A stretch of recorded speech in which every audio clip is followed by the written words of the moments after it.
I could get drunk off the lights of a city. Late night phone calls just to say you miss me, but you don't. No, you don't. Drop my phone now, that shit's broken. 2 a.m. and I'm lost in Brooklyn, missing home. I know you don't. Hello, welcome to the Smite Draft League. I'm Anthony Malum.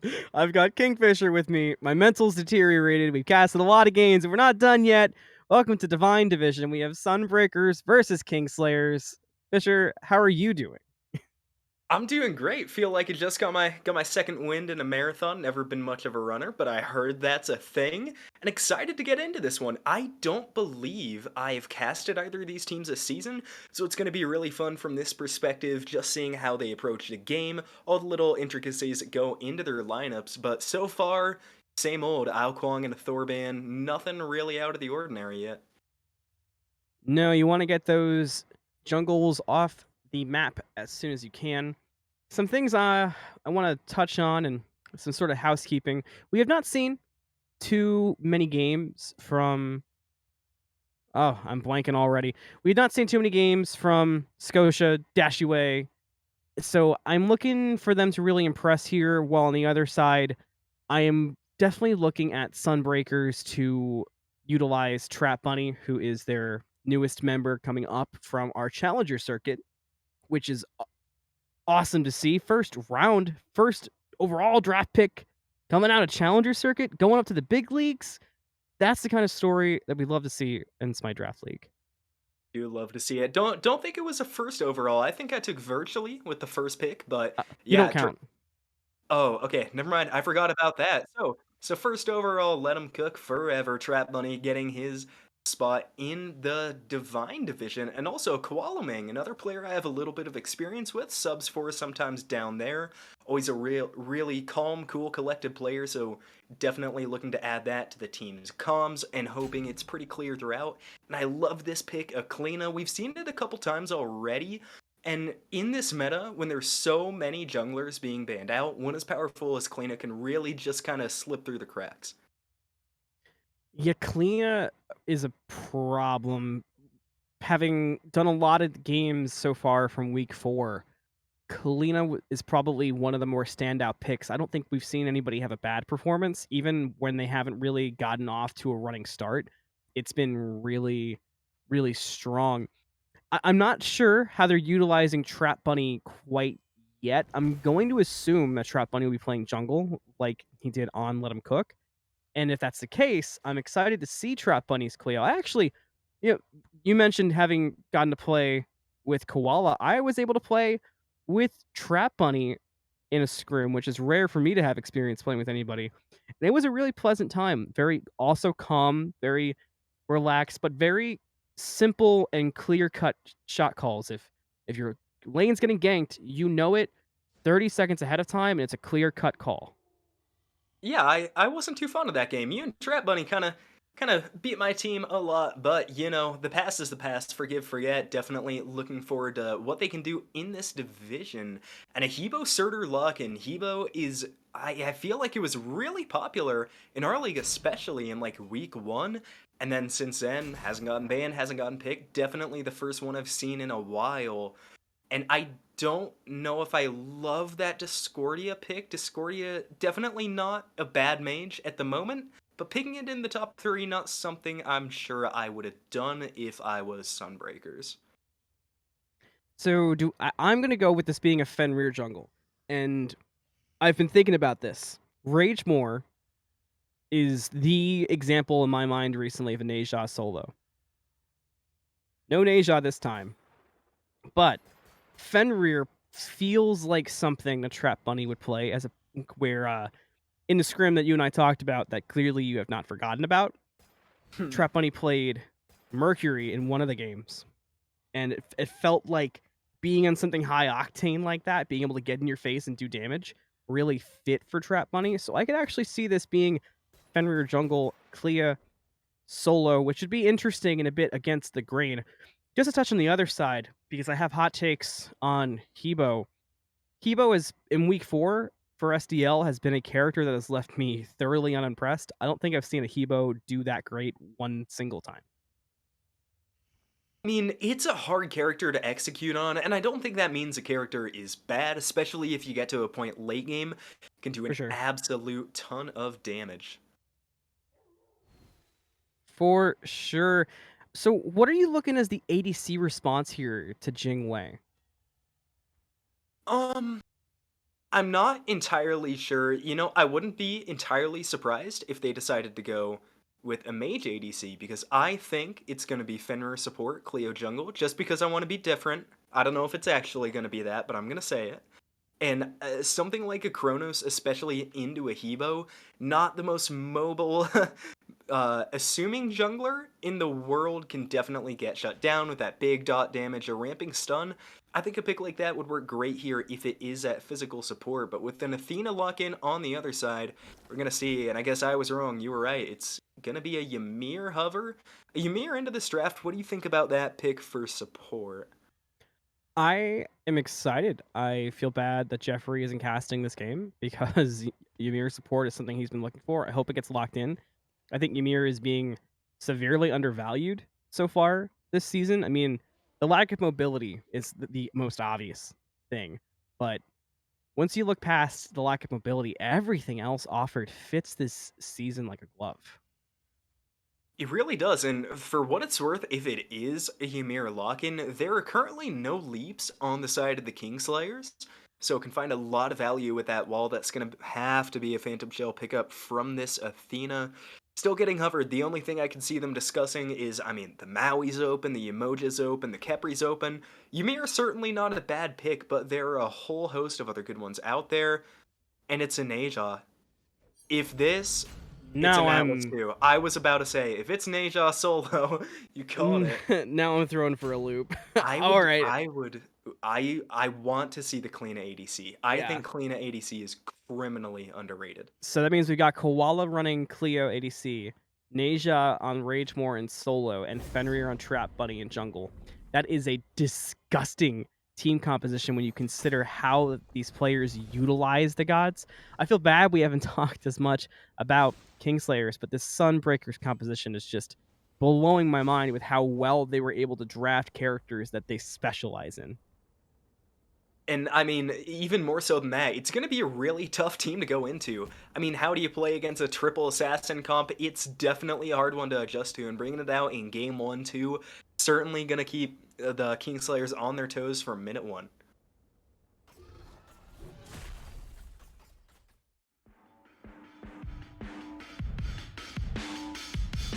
I could get drunk off the lights of a city. Late night phone calls just to say you miss me, but you don't.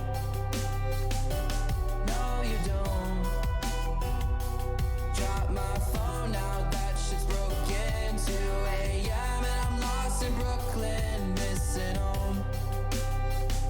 I know you don't. When we were on, I'd always thought we would make it, but now you're gone. Baby, you're a ghost. I'm caught up in a landslide, mental on the low end. When I used to feel alive, now there's a hole in the city, can't feel shit. Where do I go? Cause I know you don't feel this. Can't catch a break for God's sakes. Feel like I'm waking up and I'm caught in the wake. Yeah, I know this is my funeral on parade. I did it to myself cause I always thought you would feel the same, and I know you don't. Drunk off the lights of a city, late night phone calls just to say you miss me, but you don't. No, you don't. Drop my phone now, that shit's broken. 2 a.m. and I'm lost in Brooklyn, missing home. I know you don't. Let's hit the brakes. I'm pulling out the parachute, jumping out the plane. You had it all in front of you, nothing feels the same. It's crazy what love can do, even crazier when it's not coming back to you. You say you need space, so I gave you all the states. Every night a different place. Used to think we're getting closer, now we're drifting away. And all I can say is that I'm feeling wasted. I could get drunk off the lights of a city,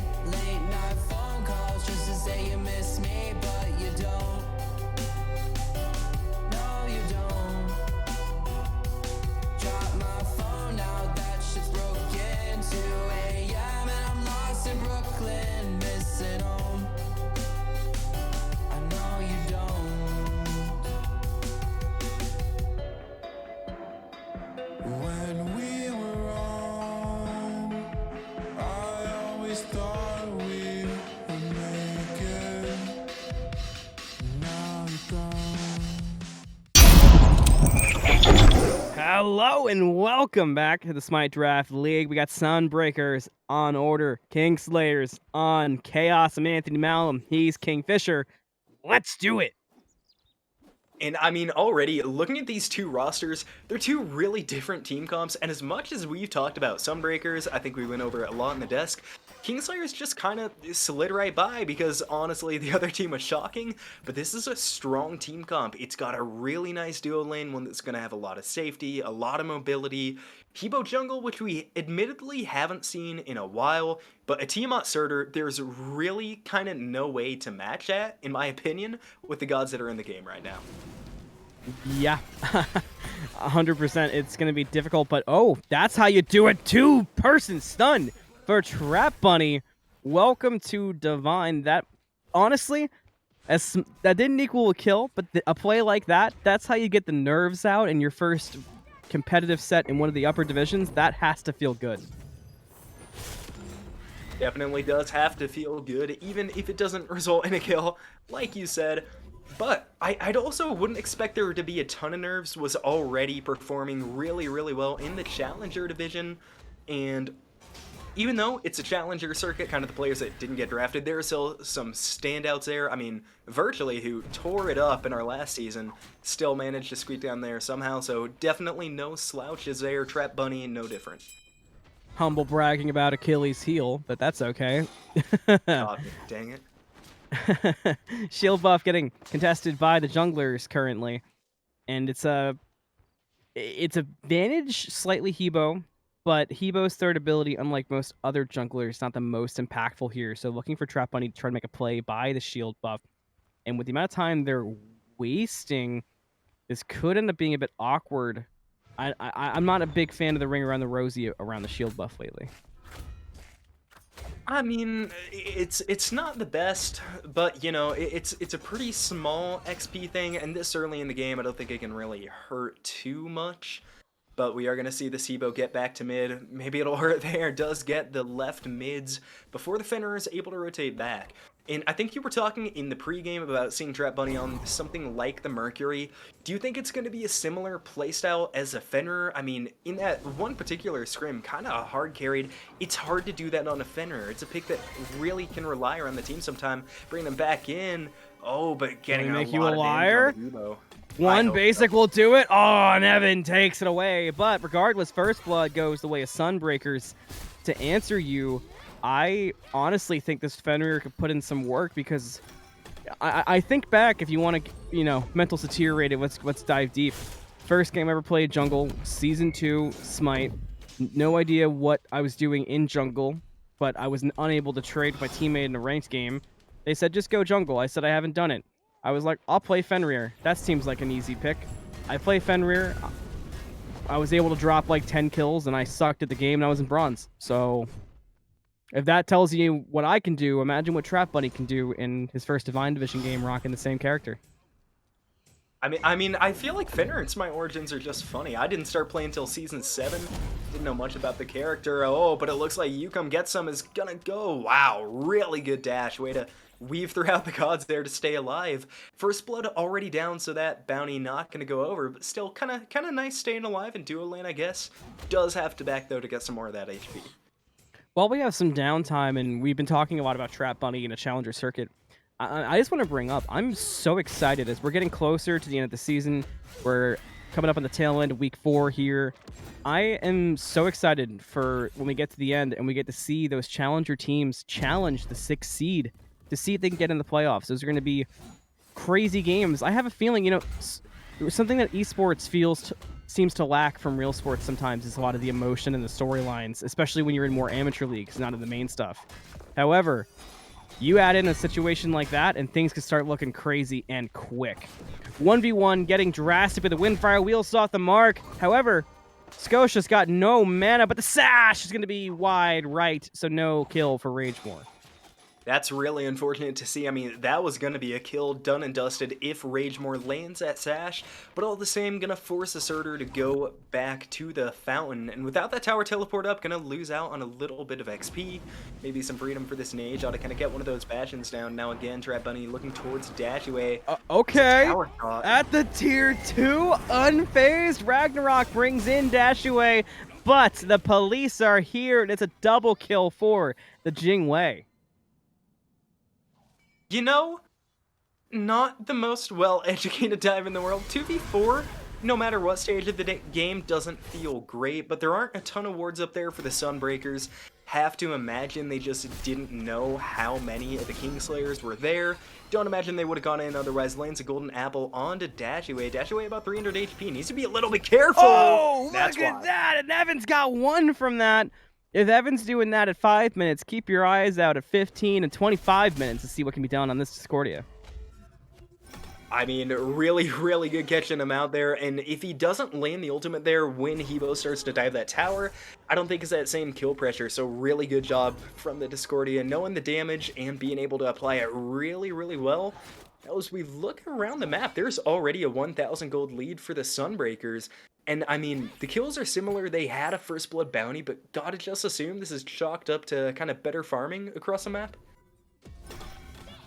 Yeah, and another thing you can also consider, we haven't seen too much of it, but there is a pretty significant loss when you take buffs under towers, so that could also be something to blame, but the pressure has been spread and even.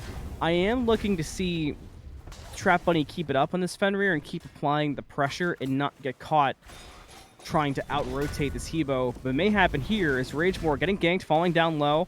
25% does respond to Windfire Wheels, and that's wise because TrapBunny's on the way.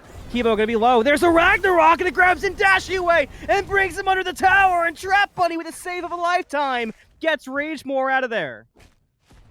And unfortunately for that Athena, a little bit late on the ultimate. You gotta think it was just down. I would assume Come Get Some would have rotated over a lot sooner with that. Result is still the same. I got really confused when Ragemore went back in with that ultimate. I'm like, oh, that's just a death sentence.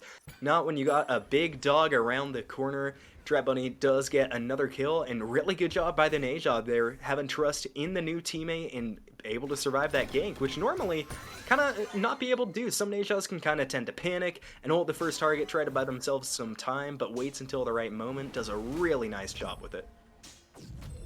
So as we cross into the 7-minute mark, we had a big fight at Oracles, which I was about to bring up the idea of, do you think that we're going to see a lot of rotations out from this Kleena? I mean, that's one of the perks of going an Assassin ADC is those rotations. You can actually get some kills really early on. I would imagine so, and I think the one good thing about Kleena that I always like doing whenever I play it, you have 2 charges of those ultimates. Oh, Blink by Hebo misses the ability, so KoalaMang gets the invisibility, should be able to get away. I think, as I was saying though, if you ever want to rotate out, you just drop one of your ults on wave, it clears the entire thing, and you're free to rotate. Ragnarok lands onto the Hebo now, brought back in, ton of damage. Wow, Dashiwae gets out though. But look at the health bars and Kingslayers. They're all low, and TrapBunny's gonna go aggressive under the tower and find a kill on Dashiwae. A giant dog finds one on You Come Get Some, and TrapBunny's waiting for the airstrike, but cannot quite find an opening. But Xooter walked forward, and TrapBunny had an opportunity, but gonna use the lifesteal and could be baiting out the Jingwei, and Jingwei will wisely just walk away. I don't think Jingwei was gonna win that without the absolute perfect response. End of days, not gonna fall down on Ragemore. Ragemore safely under the tower. Definitely a smart move by Xooter to not go out of that one. Fenrir didn't use the jump on the 1, so definitely kind of waiting for the right opportunity. But now Strat's over here. Does not have the ultimate, but a lot of damage. Primordial Onslaught through the wall, maybe? Or hoping the Najah's going to walk around the back? It's going to be yeah. I don't know why they don't just have Scotia dive that tower. I mean, that Najah's dead in 1 Primordial Onslaught. Wasting a lot of times, and now you're busted because TrapBunny's here. But TrapBunny just now finds the Tiamat. Brutalize gets canceled out. Still has the jump available, but the Brutalize was where the big chunk was coming from. Now Defender of Olympus comes out. It's going to be a taunt on a Ragemore. Sash comes out, but not enough to delay the death, and Strat finds a kill onto Najah. Giant Dog and Evan are both around the corner. cooldown buff getting in the way, but that's not going to stop Sunbreakers from forcing the fight. There's a jump in from TrapBunny. Ragnarok onto Dashiwae, and Evan finds a kill onto the Hebo, and Kingslayers had the 4v3 advantage, but still lose a member thanks to a well-placed ultimate from TrapBunny, and TrapBunny wants more, jumping in. Did split the middle, could not find anybody, but the poke is significant, so I expect these guys to just walk away at some point. Walking away would probably be the smart move, a couple fall from each side. And now, we're not to that point. I guess Fire Giant just now spawning in, still a little bit on Pyro. This brawling over here and right, it isn't necessarily for farm, for wave pressure, for map pressure. I'd assume they're just getting a little bit bored and they want to fight. Nothing bad with that, but I'd like to see one of these teams kind of translate that into an objective play here. There's still a couple on the right side of the map, but both starting to disperse now. I think it's going to have to wait for another team fight before one of these teams kind of pulls the trigger. And the team fights are going to be... they're going to be interesting to watch because we're seeing a definitive playstyle here from Sunbreakers. They're playing around the Fenrir and going off the initiations and trying to make plays happen off of it. Gank coming out here from the Hebo, looking for the cleanup, but she has seen it thanks to the ward coverage and going to be able to get away in time. Also, both junglers went with the blink here, so no purification beads online for the Hebo, which we glossed over, and that's certainly been a big point of the issue here for the Hebo. Xooter falling down low, and KoalaMang's got a kill. Crushing Wave comes out, and Ragnarok came out as well, but it was not even needed. AGiantDog gets the kill credit, so 2 now for the support. Don't know if the beads would have helped the Hebo there, and I think, luckily for both the junglers, they do have CC immune ultimates, so I can understand not going the beads, but at this point, the Hebo is 0-6 as well. Now Strat's going to drop to 1-1 on the death there. But beads definitely would be helpful over Blink for this Kingslayers jungler, and I know it can be kind of hard to scale a magical jungler like that. They can struggle early game. That being said, need to get a little bit better stat line there. Gonna fall behind XP soon to the Fenrir. Wonder they haven't yet. Is Gold Fury not gonna be stolen away? It was certainly close. The taunt almost had it. Shades of old school Incon there with the Athena attempted steal, but they did not get it at the end of things, so tough break there for the Athena. But we have another gank out in solo, and Dashiwae has been focusing on the ganks, falling behind in farm, and now may fall behind in deaths as well. 7 should be up next, but surviving for now, but not going to survive the ring bounce on the landing. Scotia also taking some bad poke, and Ragemore is making this 1v2 look way more possible than it should. TrapBunny is also on the way to help out. You Come Get Some goes in. Scotia's hanging on the back, but there's the opening for TrapBunny. Ragnarok came out. End of days was the response. You Come Get Some survives for now with the beads, which should have been pointed out for me because that's huge for the Athena. Gonna survive for the time being, but TrapBunny, the big thing here, able to help Ragemore relieve some of the pressure in solo. And I guess beads kind of smart from the Athena. If the Fenrir was targeting her, but so far hasn't been going for all the backliners instead. That was a really nice job on the right side there by Ragemore. And I mean, notably, we've talked about Dashiwae having a little bit more deaths than we would like, but staying up in levels with the Fenrir, my only worry is it's getting a lot of assists, a lot of kills to the other lanes, could be contributing to this XP deficiency. Oh, I missed Windfire Wheels from Ragemore. Could have been a kill, still might be on to Scotia. And it's difficult for Scotia to play this lane. Ragemore's Neja solo is just proving to be one of the most impactful solo god combinations in the Divine Division, and it's shown up 2 weeks in a row now, with Shades being all the way back to scouting grounds. So teams got to start adjusting. Start adjusting indeed. Is now Ragemore gonna try to get out of there alive. Good sash to get himself. Wow, after the sidestep of the crushing wave, but it's just not enough to get away from the Tiamat. Very, very sad days if you're a Neja solo fan dying to the Tiamat, but now AGiantDog up 2 levels over You Come Get Some here in support. Sorry, not mid. That's a different role. And now they got the Pyromancer. It's a 6,000 or 6,500 rather thousand gold lead for the Sunbreakers. Talk about gold leads a lot in this game. That's already pretty impactful at 14 minutes in. but I'm kind of scared that it's going to keep growing. Snowballing can be really dangerous in Smite, and Kingslayers are a good team, but they haven't really shown much adaptation. Despite being down this many kills, Runic Bomb can take the tier 1 tower.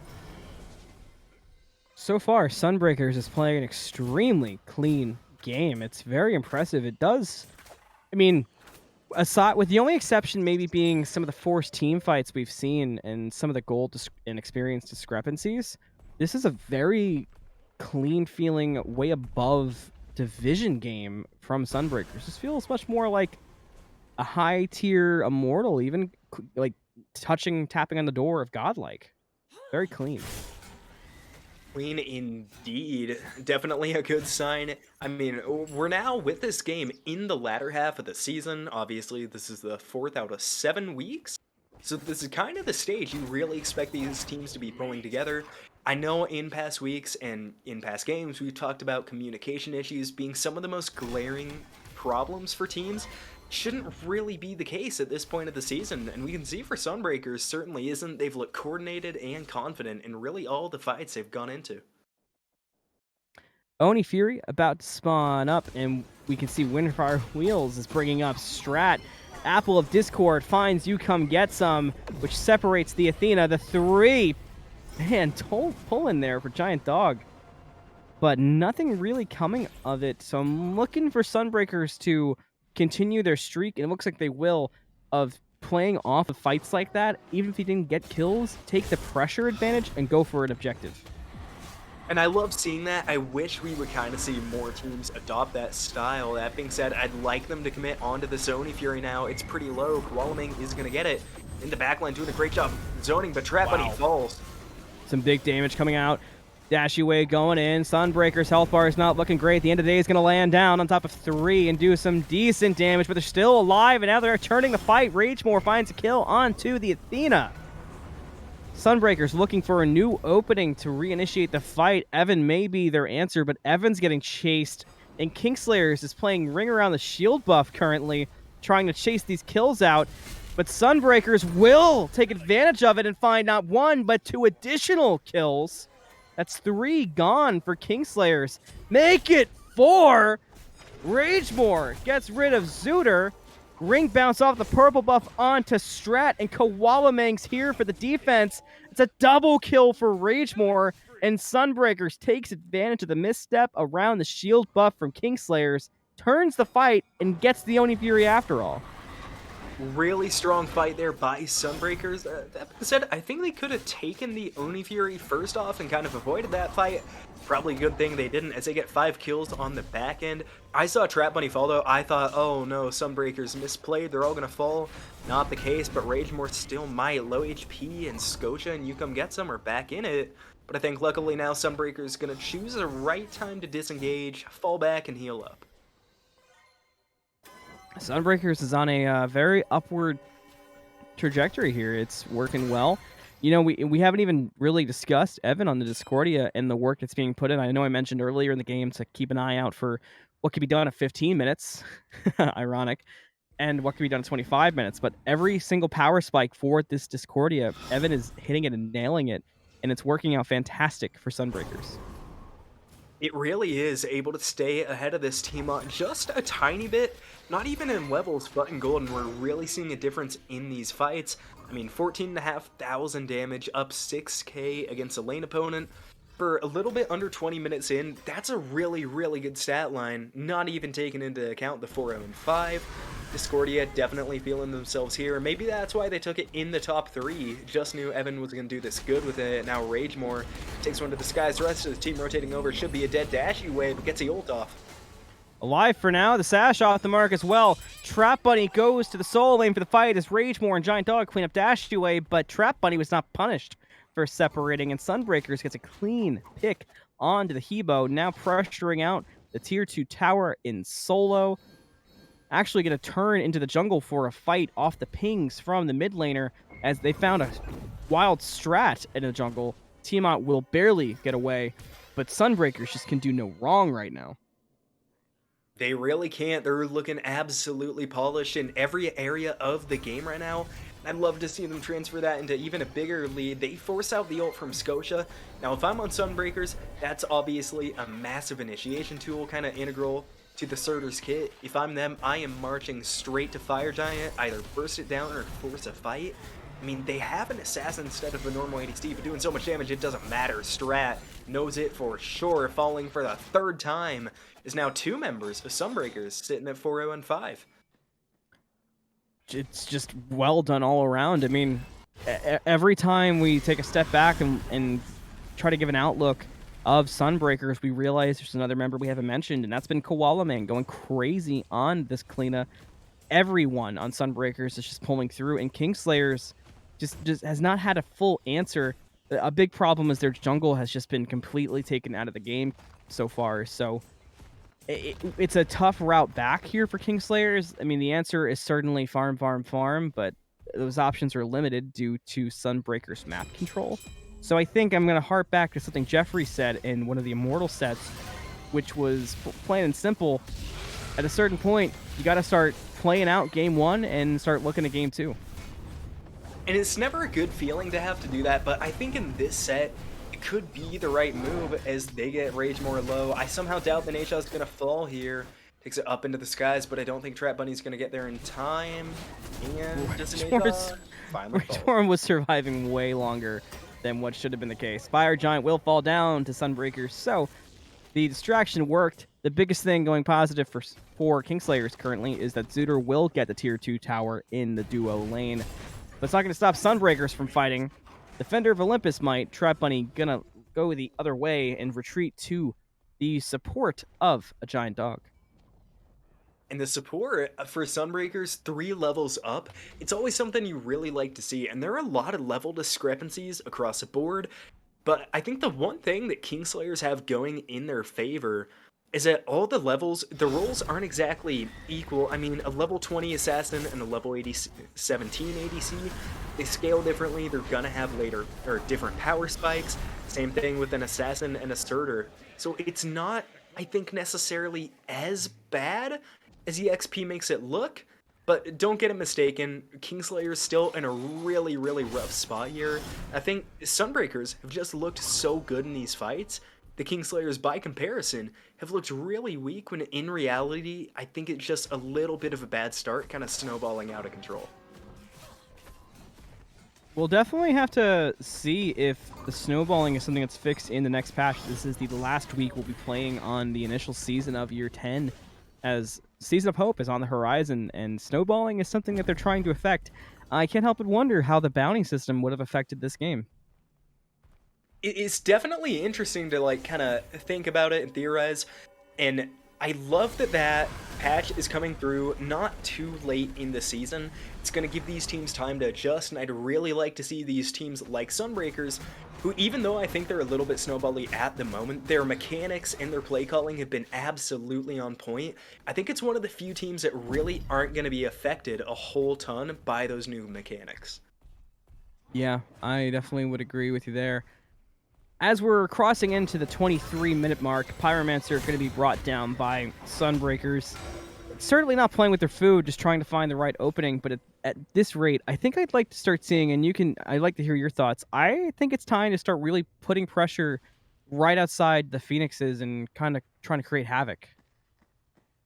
Yeah, it definitely should be. They still have about another 2 minutes on the Fire Giant, so they can really kind of afford to sit down there, and more than that, it's just going to starve Kingslayers out of farm, which is always pretty good. Their jungle right now is all but depleted, so if I'm Sunbreakers, I don't know if they know that or not, but the further you can keep them push into that Phoenix, the easier it's going to be when you finally peel off and go for that Fire Giant, because Kingslayers just aren't going to have the levels step up for it, and they've caught a few of them out here in the jungle.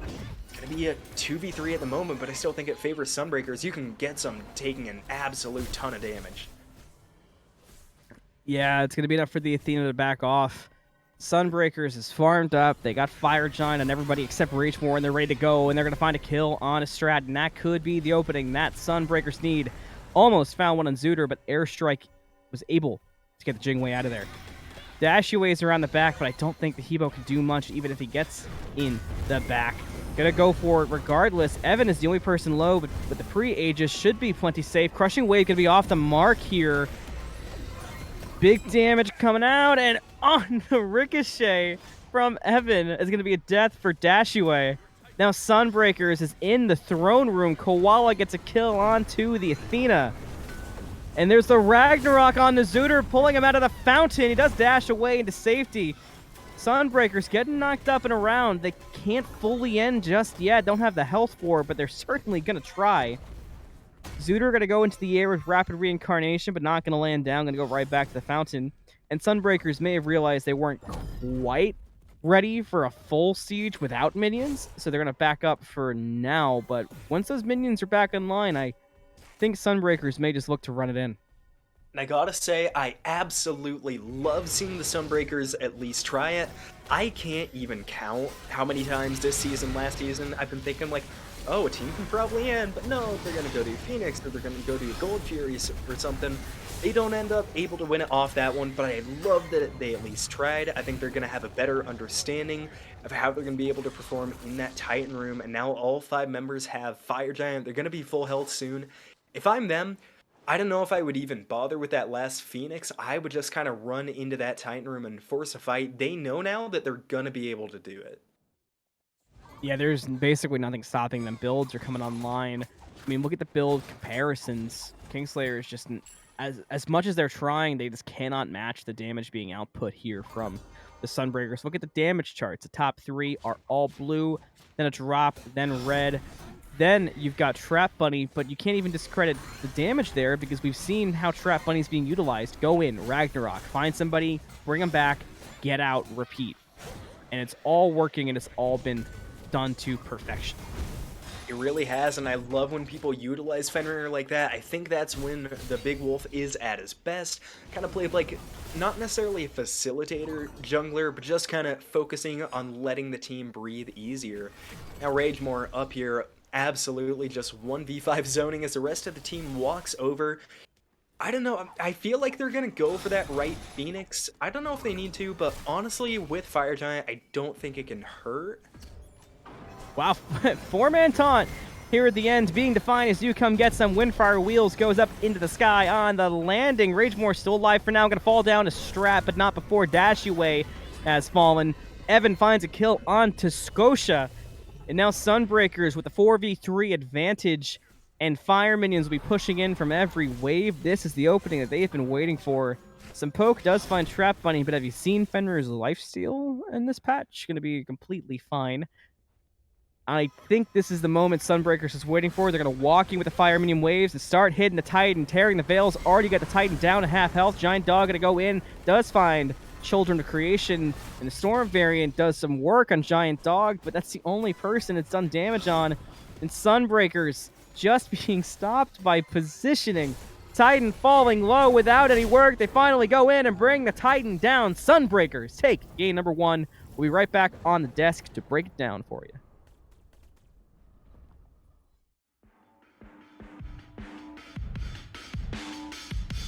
I could get drunk off the lights of a city. Late night phone calls just to say you miss me, but you don't. No, you don't.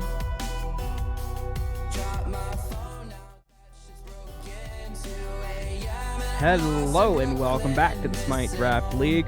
Game 1 is over between Sunbreakers and Kingslayers, and felt pretty decisive, and Sunbreakers felt in control the whole time. KingFsher, walk me through, and we'll keep it simple. If you are Kingslayers going into game number 2, what do you do?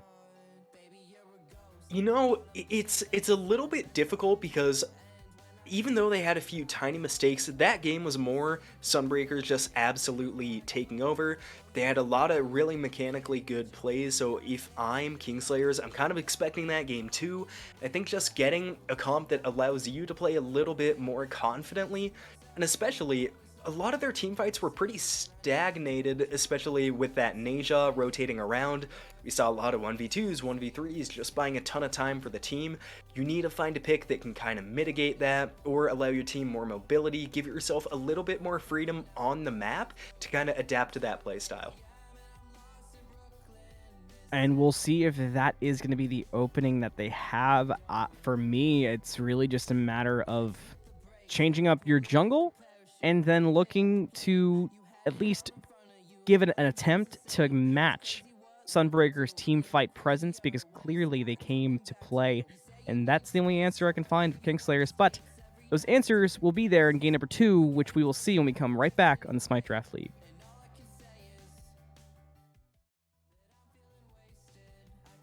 Drunk off the lights of a city, late night phone calls just to say you miss me, but you don't. No, you don't. Drop my phone now, that shit's broken. 2 a.m. and I'm lost in Brooklyn, missing home. I know you don't.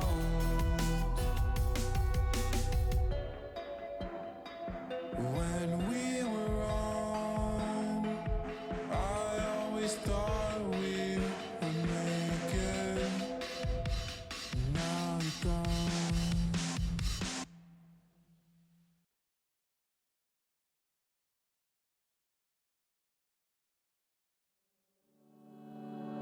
Pull another of your cigarettes out. Fuck, I always feel so burned out. I never smoked before I met you.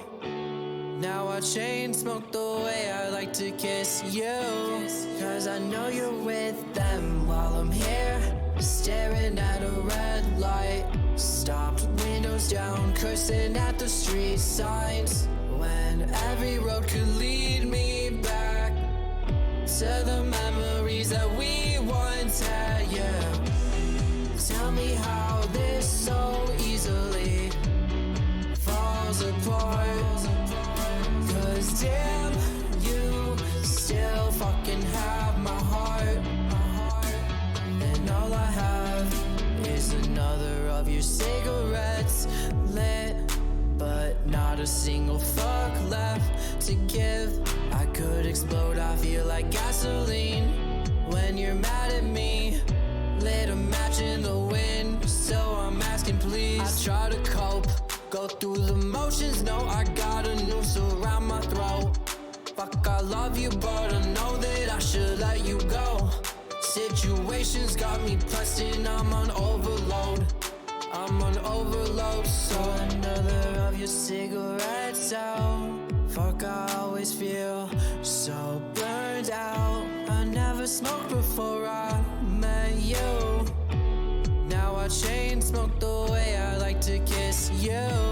Cause I know you're with them while I'm here, staring at a red light. Stopped, windows down, cursing at the street signs.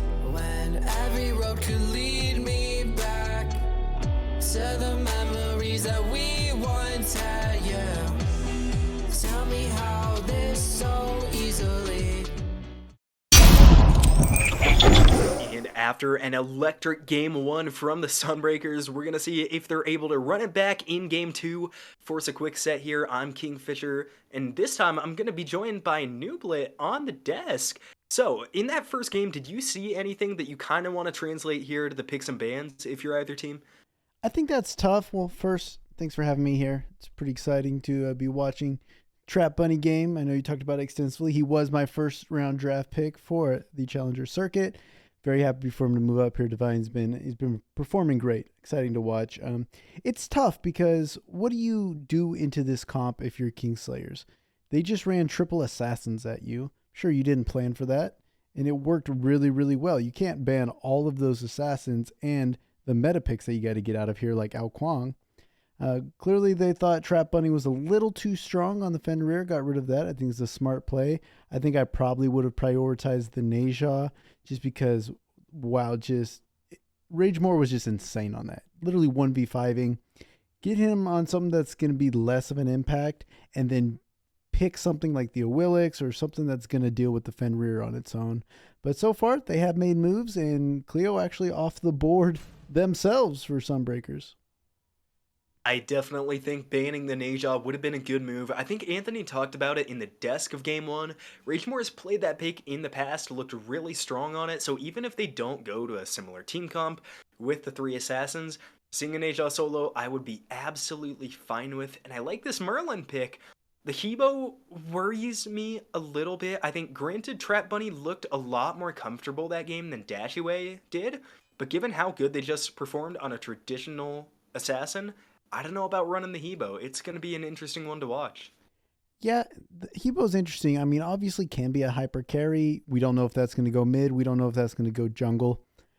I will say it feels a lot better. The big reason why Hebo wasn't working the last game, because Fenrir hard counters Hebo. So it was tough from the beginning right out of picks and bans. And now Fenrir off the board, Hebo can kind of do a lot. And it's tough top picking it because you can work around it with the rest of your team comp. But choosing to prioritize the Merlin, not taking Neja off the board. We see Hades locked in. So I assume that'll be for Ragemore, if not for Evan.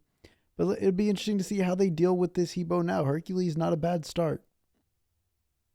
Hercules definitely gonna, I would assume that it's a Hades solo. I think it's a little bit more traditional than mid. And if so, it's going to be a really interesting lane to watch there in solo. Both of these picks really aggressive, really strong in their own right. I gotta say, the Atlas pick I like. I think AGiantDog looked really strong on the Atlas. It's just a strong support in general, so I have absolutely no problems with Kingslayers picking that one up.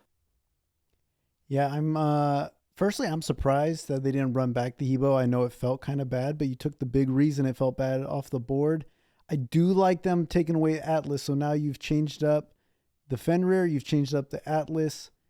It's going to be a good look, at least throwing them into having to force them onto something different for this game too. Get them a little off kilter, change the momentum any way you can, but there's still, Discordia is still open, and Evan looks so good. I think that was the sneaky pick.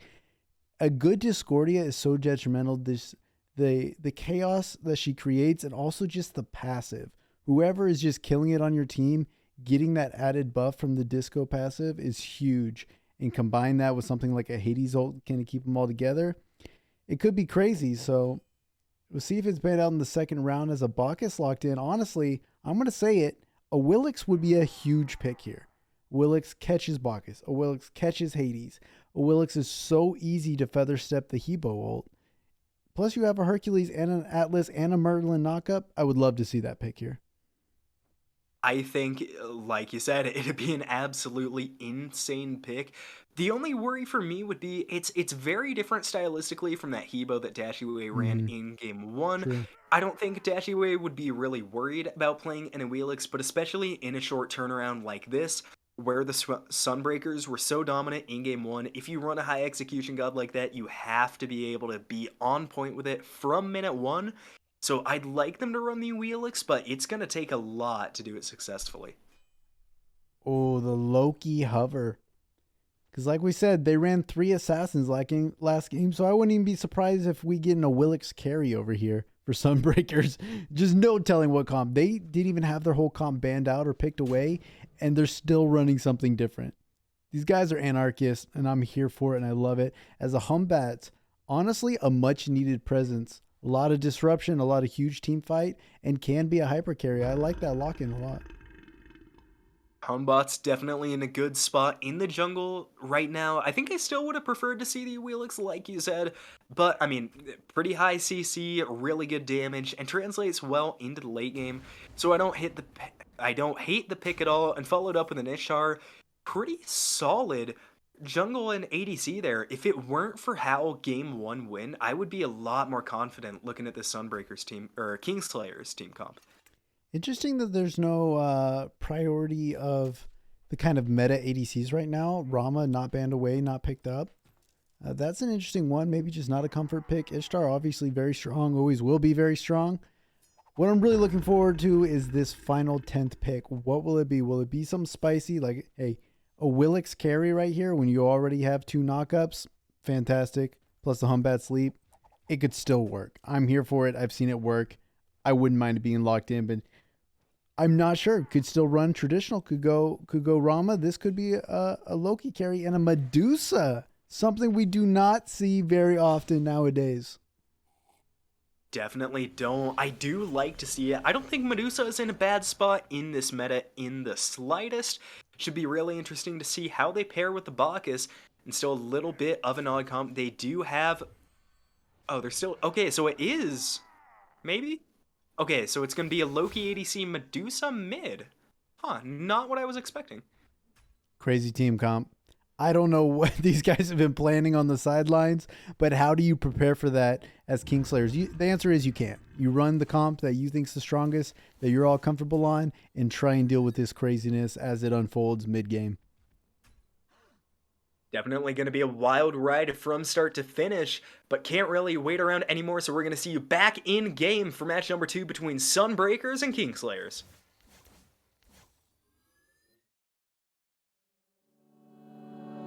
Pull another of your cigarettes out.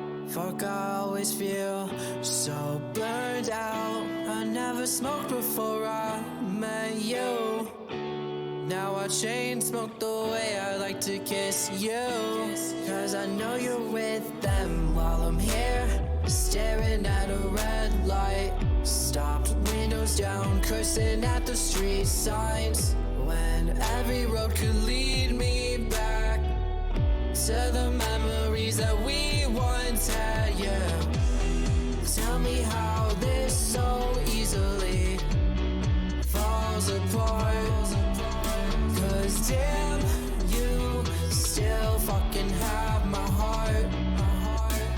And all I have is another of your cigarettes lit, but not a single fuck left to give. I could explode, I feel like gasoline when you're mad at me. Lit a match in the wind, so I'm asking please. I try to cope, go through the motions, no, I got a noose around my throat. Fuck, I love you, but I know that I should let you go. Situations got me pressed and I'm on overload. I'm on overload, so another of your cigarettes out.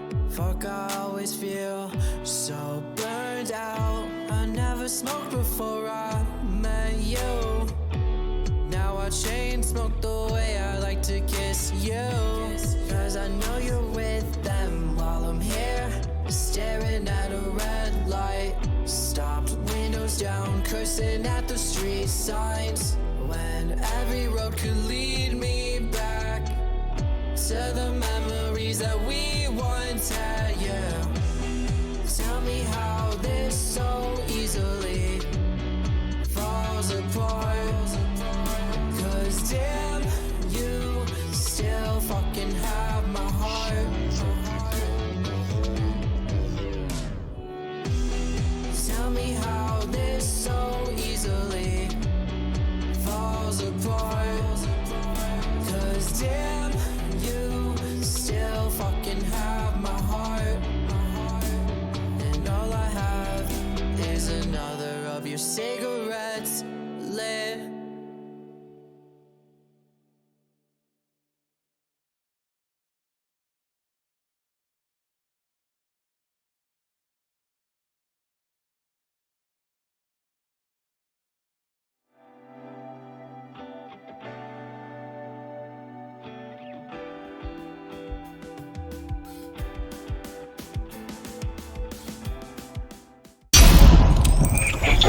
Hello, welcome back to the Smite Draft League. We've got Kingslayers, we got Sunbreakers, Alum, he's KingFsher. Let's do it! And we're going to see a really different game than we did game 1, I think. Not only because of the different draft from the Kingslayers, which I think I like a bit more, it feels much more complete. And it's going to feel better if they get behind in the same situation again. I think there's a lot more comeback mechanics. That being said, also a very different draft from the Sunbreakers. It's an aggressive one, but I don't know if it has quite as much rundown potential as a triple assassin does. No, it's an interesting one. The Medusa mid, the Loki ADC, we got we have Hoombots going Blink, so it's there's a lot of interesting things to watch. I'm gonna be eyes on Loki ADC for quite a while. I mean, I'm not gonna lie, KoalaMang might have secured himself a biggest loser when this set releases, but Loki ADC definitely has some effectiveness that could get behind it, and I myself have run it quite a few times. I mean, yeah, it's certainly a pick. I think the late game manages to do a lot better because still does what an ADC can do. Good tower damage, high single target, is now chasing down Xooter. Lands a good backflip though, gonna get him out of harm's way. First time we've ever seen this. Both junglers Ooh, rotating blink over in. Dashiwae. Dash gonna go for the jump and find the first blood on the KoalaMang. That's what you get playing Loki ADC. Welcome to the club, pal. 2-man knock up on the flop from Giant Dog, but Trap Bunny just could not get there in time. We talked about the level 3 difference of Hebo not really getting a big advantage like the other assassins might. Oh, still looking for the shield. Gonna get it! Dashiwae got outplayed by the fact he's not a mage there, so I eat my own words. Oh, good get out by Dashiwae now. Change the pace from last game. He's gonna be the one to get the mid harpies. Never mind. No, he's not. It's Trap Bunny again. Or wait, was it Trap Bunny last time too? That's gonna be a lot of farm for the Hebo, regardless of KingFsher's memory functioning or not, and that's gonna be huge for the Hebo. And I expect to see. We saw Trap Bunny be an initiator and almost more of a utility tool for Sunbreakers in game 1, using that Ragnarok, getting in and causing trouble. With the Hebo, it's your damage. That's what you use Hebo for. So I'm excited to see Trap Bunny in that role. It's going to be really different, and if nothing else, it's really going to show the versatility of this new jungler for the Sunbreakers. Maybe it's a little test by them to see just what they can get away with, but even though it was a really different pick game 1, he played it so confidently and so cleanly that I wouldn't have any doubts whatsoever about this Hebo. The pick in particular, I just have doubts because I think some assassins are stronger, but as far as Trap Bunny goes, should definitely be able to perform on this.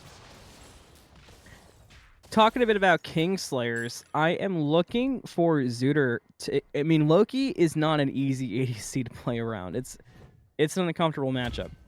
But what you don't have to deal with nowadays is Loki has a very definitive way he has to play laning phase. In the olden days of Loki, before the rework, it was a bit more awkward to play that matchup because, I mean, Loki's clear was decoy pops, and now he's got 2 abilities he's using on you no matter what. Loki's clear now is a bit more spread, and it's a bit more of a traditional laning phase. And I think Xooter should be able to respond to that well. Hopefully should be if you're a Kingslayers fan. Now on this other side, Scotia been pretty poked out. Used tower teleport. What? Within really recently too. Did he literally teleport back to lane and just get bursted down? That's a bad feeling. You hate to see that for your solo laner for sure. Contest coming out for the shield buff. Blades Retribution used. Xooter trying to take on the Loki, but the crushing wave from Trap Bunny is going to be the difference here, and they're still doing damage, so you come get some. There's the belly flop and the knock up, and a double kill for Trap Bunny. That's huge for the Hebo to pick up 2 kills here. It really is, and a great early game gank from the Sunbreakers. Trap Bunny getting those 2 kills, already a level ahead now on his jungle counterpart. Always something you really like to see when you're going against an assassin. I mean, they're good early game. It's really hard to keep up in farm. Anyway, Hebo's able to do that is good, and I know we always talk about XP over kills, but if the kills are what's going to keep you ahead in XP, definitely a good move for Trap Bunny to be ganking early and often. That's what you're going to want out of this Hebo, and, you know, something we haven't touched on, and perhaps you knew but talked about it in picks and bans, this Medusa, one thing it's going to offer is pure and ridiculous structure damage late to go alongside Koala, so the objectives are going to be clean. Structure is going to get exploded. Ragemore going to get ganked, but going to survive and manage to get away from the Fear No Evil. And that's impressive there for Ragemore, being taken off of the Neja and still managing to pull a play like that out of a hat on a different pick. Really shows. I think I already used a word with Trap Bunny, but again, just the versatility of this team. 2 really different gods. I mean, don't play it nearly similar, so definitely a scary sight to see. If you're scouting Ragemore and see him perform that well on both. I think, like you said, having an actual ADC on their team this time, Sunbreakers are going to be able to be a lot more aggressive. I didn't think they could get much more aggressive than last game, but if they can do all that without an ADC, I'd be really terrified to see what they can do with one if I'm on Kingslayers.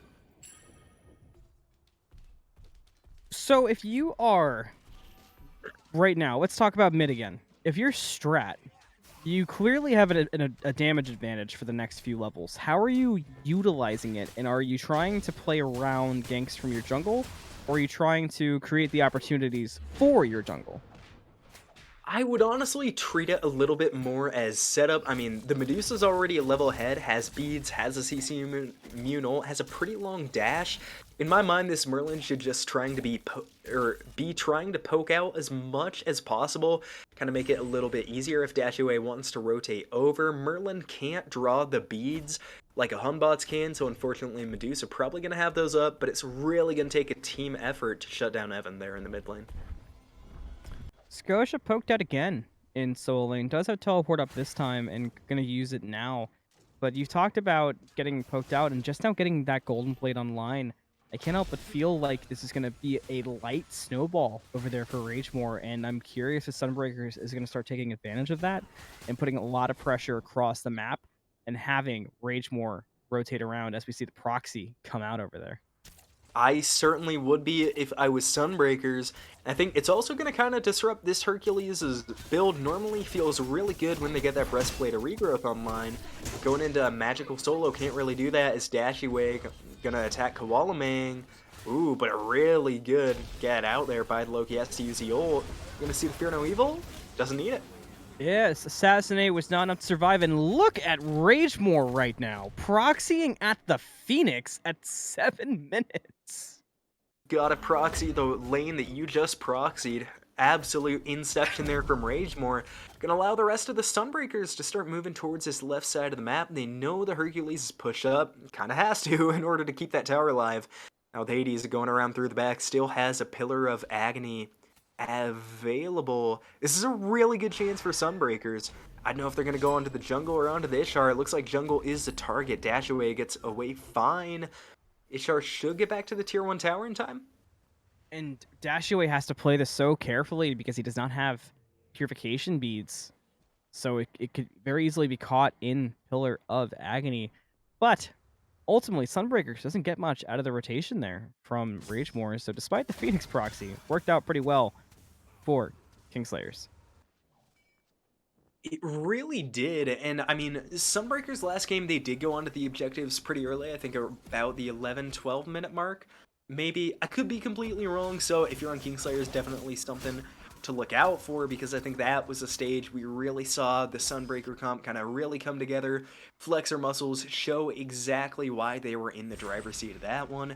If you're on the Order team, you do not want that to happen again, and they've been having a much better early game already. 2-2, and 1,000 gold down at 10 minutes. I mean, gold disadvantage never feels good, but at this stage and that amount, it really doesn't feel too impactful.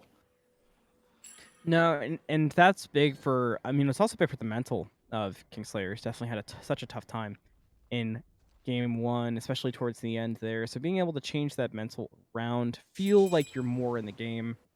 The net positives are gigantic in more ways than one. I will say, one problem I'm currently seeing for Kingslayers that's kind of going under the radar and is also surprising is the lack of farm going onto this Atlas, just not picking up enough farm by hanging out in this mid lane. It was funny because I was going to mention that the second you stopped talking. I was like, 3-level deficit doesn't feel good.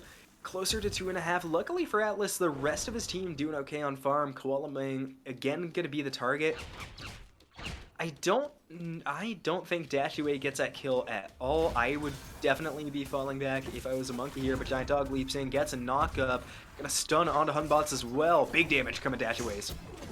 Wade's Retribution already used. Oh, look at TrapBunny falling down to Strat on the rotation from the Merlin. Evans here as well. There's Petrify, Fear No Evil combo. But the damage done to Kingslayers, not enough for kills yet. Sunbreakers may be in a rough spot. We'll see how it plays out. Just kidding, because now Evan's going to kill onto you. Come get some. And KoalaMang just looking for the cleanup on a Strat. The Boulder not going to find a home quite yet, but Koala's got the invis back up and is looking for Strat.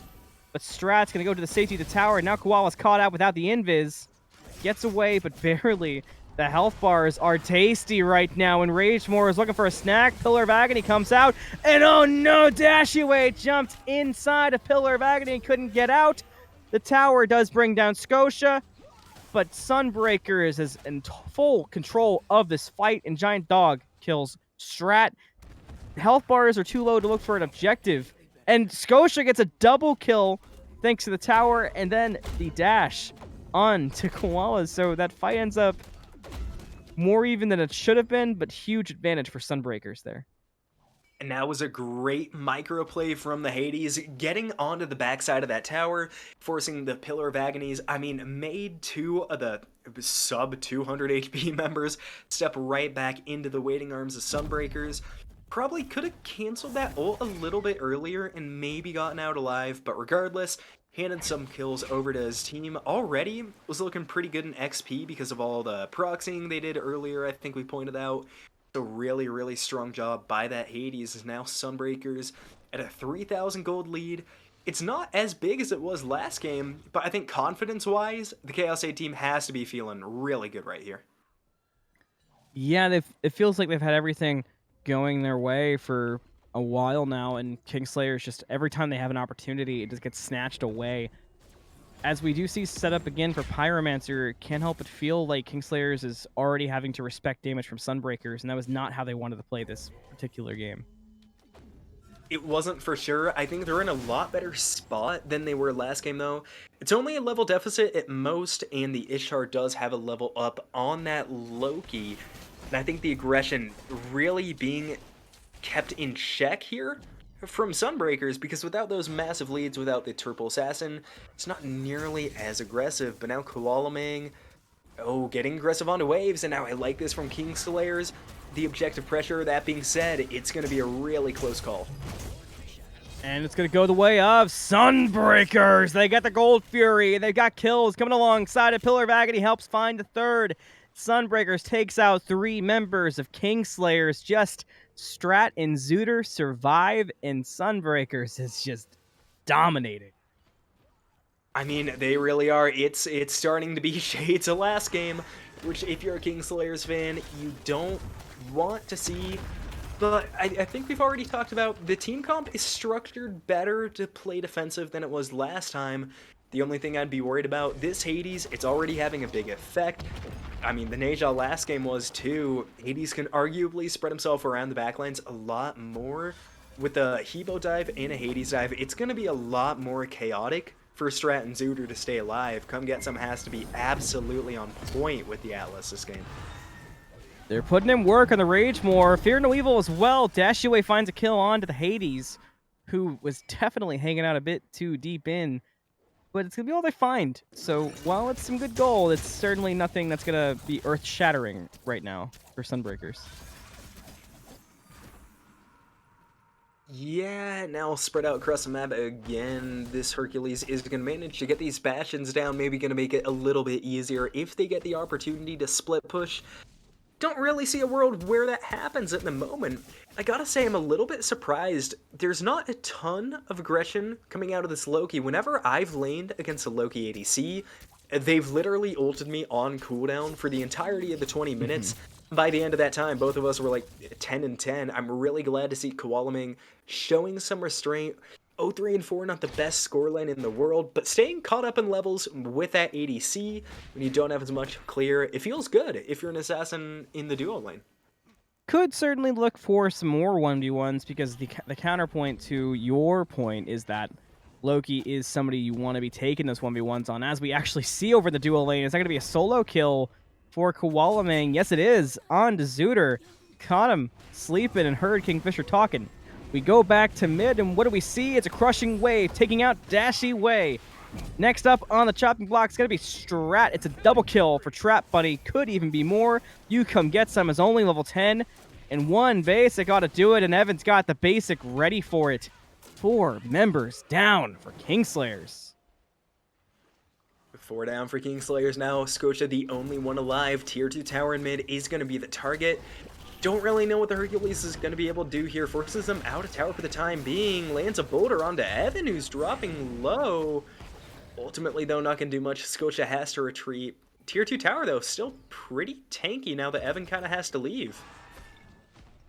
Yeah, and there's not much else on the map for Sunbreakers to get. I mean, We saw a 10-minute Fire Giant and Immortal, but I just don't expect to see the same thing here even at 16 minutes. Doesn't feel like Sunbreakers is quite ready for a full group. Maybe on this next full back reset, we might see them start to lean that way, or maybe after Primal Fury, but there wasn't a lot to do, so I guess the tier 2 tower just didn't seem worth it in that moment. I mean, there's definitely still going to be time to push down the tier 2 towers. It's not the end of the world that they didn't get it. Still kind of like to see that, but if nothing else, it gives a little bit of a moral victory there to Kingslayers. And Scotia in particular, it doesn't matter if it's behind or ahead. Hercules is dangerous at any stage of the game, so as much as you can kind of starve him out, make him... it's gonna sound mean, but kind of make him feel insignificant in this game, it's gonna go a lot further because a confident Hercules is a scary one.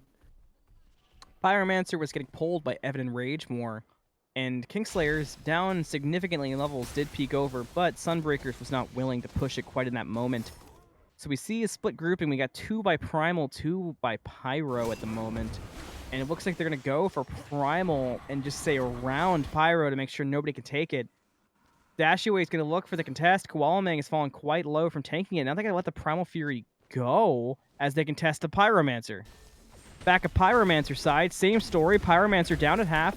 Pillar of Agony comes out from Ragemore. You come get some. Is falling down low. Petrify going to find a kill on to the support.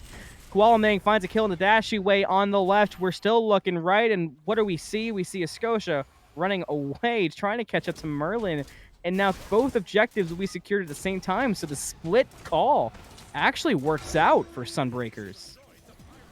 Wasn't really expecting that. I would have liked to see Kingslayers kind of group as 5 and go on to one or the other.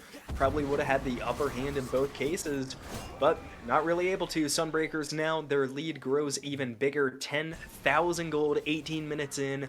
Level advantages all the way around, I think particularly at mid and support. I hate to see it if you're a Kingslayers fan, but it's really starting to look like game 1 again. This one might even end quicker. With this comp, it's now that they have an actual ADC, they're going to feel much more confident around structures. Yeah, and they're going to get them quick because going the build that we see Evan going, the damage on structures is going to be disgusting, especially once that Fire Giant's online. And I don't really see a world where Kingslayers can contest because they may die just attempting. And look at the damage Dashiwae just took from Ragemore. And they're going to try to turn this into a fight. Pillar of Agony comes out. Dashiwae's falling down very low. Fear No Evil might get Dashiwae away, but he will not escape the clutches of a giant dog. Now I'm going to look for more. Scotia blinks in for Ragemore. Silence and the light heal. Scotia's taking a lot of poke and has to get out of there because TrapBunny was around the corner. Now you come get some is in the way of Sunbreakers and dropping down quick and a fall down to Ragemore. Sunbreakers now has picked 2, so they could look to pull fire here. Big opportunity here for Sunbreakers, and I don't think it's going to be the build path. I'm pretty sure Hades is building into a Spectral, but I would absolutely love to see an Emperor's Armor in this team comp. They're going to be pushing down this Phoenix in, I would guess, 3-4 minutes at the absolute most. Getting that extra physical defense online would certainly be smart, and they're so far ahead that they can really afford to do something like that. Still going to have to wait to see what the frontliners do, as right now the frontliner laning off Hercules. Ooh, Boulder coming out way too early. Now Strat the target as well. Fire Giant dropping low. Trap able to escape, but barely. Sunbreakers gets the Fire Giant. Dashiwae goes in looking for some cleanup kills on 2 Kingslayers, but cannot find anything. Scotia gets a dash in, but now Scotia is left open, and Scotia is going to fall down. Evan gets credit for the kill. Sunbreakers may have an opening because Kingslayers is pushing the fight, but Sunbreakers may have the advantage. Ragemore dashes through and finds damage onto Strat. Pillars of Agony comes out. Flicker not available for Strat. Falls down. Double kill for Evan. And they're going to get even more. It's a deicide off the triple kill from Evan. Great job by the Medusa on the back end of that Fire Giant fight. And exactly what we've been scared of for the Kingslayers. It's a big deicide. It's going to mean a lot of objective pressure. Tier 2 and right, Tier 2 and mid. Certainly going to fall. The death timers aren't huge for the Kingslayers, but still, out of mid here, I would honestly expect a Phoenix. I think they can do it pretty safely. Yeah, only Scotia currently is stopping it. We got 3 at the Phoenix. Phoenix going to fall in mid. We got 2 at the tier 2 tower in solo. That's going to fall down as well. So they're going to look to group as 5 potentially here in solo. They can also look to reset and heal, but I think at this point Sunbreakers knows they got the advantage in every single fight, and they're going to look to push that advantage. And especially with that Fire Giant buff, no real need to kind of go back to base and heal up. Going to be able to do it pretty soon anyway. We are going to see them back, though, so maybe going for a reset or trying to push out that left lane. Pillar of Agony used on 4 members. Ragemore going in here by himself. Evan, though, has come back. It's still, though, it's a 3v5 for Sunbreakers. The level advantage is proving to be huge for Ragemore, but he's just now going to fall. And Sunbreakers doesn't clean up anything off of Ragemore's aggression. They just weren't in the position to. So, not the end of the world, far from it, but a member down for Sunbreakers, so that could slightly stall out on the base siege. Don't love a Ragemore going back in there, but I mean, for them, they're so far ahead at this point that I really don't think it's going to make a big difference at all. Especially losing Fire Giant on any of your members. You don't want it to happen, but at least it's not going to be one of your backline. So, you know, not the end of the world, but now that Oni Fury is on the table, if I'm Sunbreakers, I would really look to push up with these Oni Fury waves. You already have a pretty big advantage. Just having that extra push to your Phoenix Siege could be huge, and Medusa heading over to get the Runic Bomb as well. Nothing is in front of Sunbreakers currently, but a base siege. Evan's going to grab the Pyromancer. They're going to have a bomb online. Everybody's healthy. Fire Giants on all but 1 member. I do not like Kingslayer's odds. Yeah, I don't either. I mean, I always do like being optimistic, and there's certainly still a chance. It's like last game, Sunbreakers just looked so polished. Ragemore again finds a massive Pillar of Agony, going to be followed up by KoalaMang. In the backline, Newcomb gets him, is going to die. First kill, but the massive Fear No Evil from Dashiwae. A big Petrify comes out from Evan. Did find a stun, but they couldn't go in on the damage. Sunbreaker still hanging out. There goes the boulder. Just trying to create some time, but time is not on the side of Kingslayers. Phoenix falls. 2 Phoenixes down. 1 Phoenix remains, and Sunbreakers is heading on over. In the right side Phoenix should fall quickly. I'd assume that's their path, but if a few of them are backing, they're gonna elect. Oh, Ragemore got caught. The vortex through the wall. And it looks like they want to go back towards the Fire Giant. If I was them, the Titan's vulnerable. You don't need the Fire Giant to end this. If I'm them, bait the Fire Giant fight. Just take a team fight, deicide him, run it down. If I was Kingslayers, I would be cautious around here. Because if you lose 1 member, it's going to snowball so quickly that they're not going to be able to recover, I don't think. Yeah, I'm fairly certain you lose the game if you get wiped here. I mean, they also have to consider fire minions. They're going to start pouring in.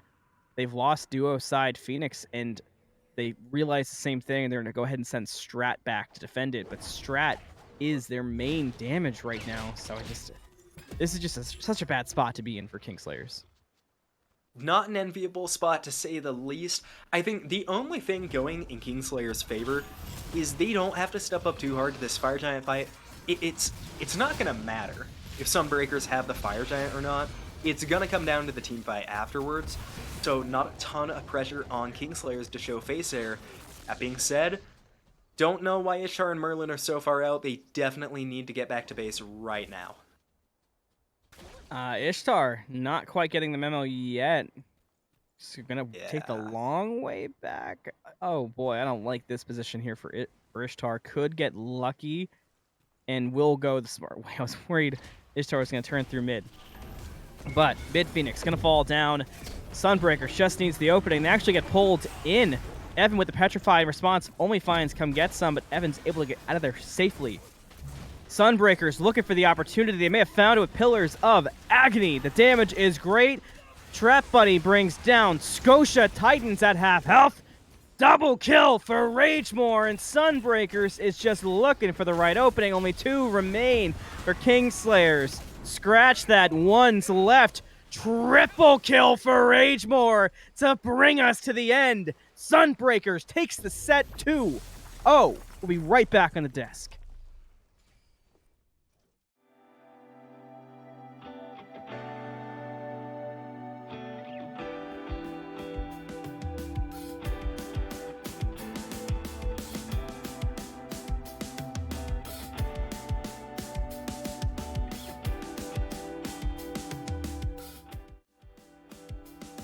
Hello and welcome back, Sunbreakers, taking this set 2-0, and KingFsher, I hate to say it, but the good guys lose this day as a Loki ADC has taken a W. Great way of putting it. I mean, still glad to see KoalaMang succeed, but regardless, Loki ADC wasn't even the highlight of that game. Rage more doing it again, did it once on the Nejon, now does it on the Hades, and Evan really stepping into their own this game, an 8-0-7, and we finally do see a little bit of a TrapBunny jungle carry. Hard to show it on the Fenrir, but every single member here from Sunbreakers, just for lack of better words, looked great. Everything was just clicking in Game 1 and Game 2. I will say that Kingslayers looked significantly better in Game 2. The problem for Kingslayers is that significantly better was not good enough in Game 2, because Game 1, it was rough times. It really was, and I think there's always a bright side to look on even when you lose a set, and for Kingslayers, it has to be, they improved a lot, I think, between Games 1 and 2, and admittedly this game, they didn't have as many bad fights. The early game was really even, but again, it gets to that kind of mid-game point where they start losing team fights, they start losing objectives. And again, I don't know if it was necessarily a snowball, but just kind of went downhill in quality of play from there. So there's definitely identifiable points that they need to work on. And they still have 3 weeks left. It's going to be a brand new patch. They definitely have the time to make it up going into the playoffs. 100%, and like KingFsher said, the playoffs are just around the corner. We're coming to the end of week number 4. Next time you see us, it'll be week 5 of the Smite Draft League, and until next time, I've been Anthony Malum, he was KingFsher, our observer was iNooblet, and we'll see you next time.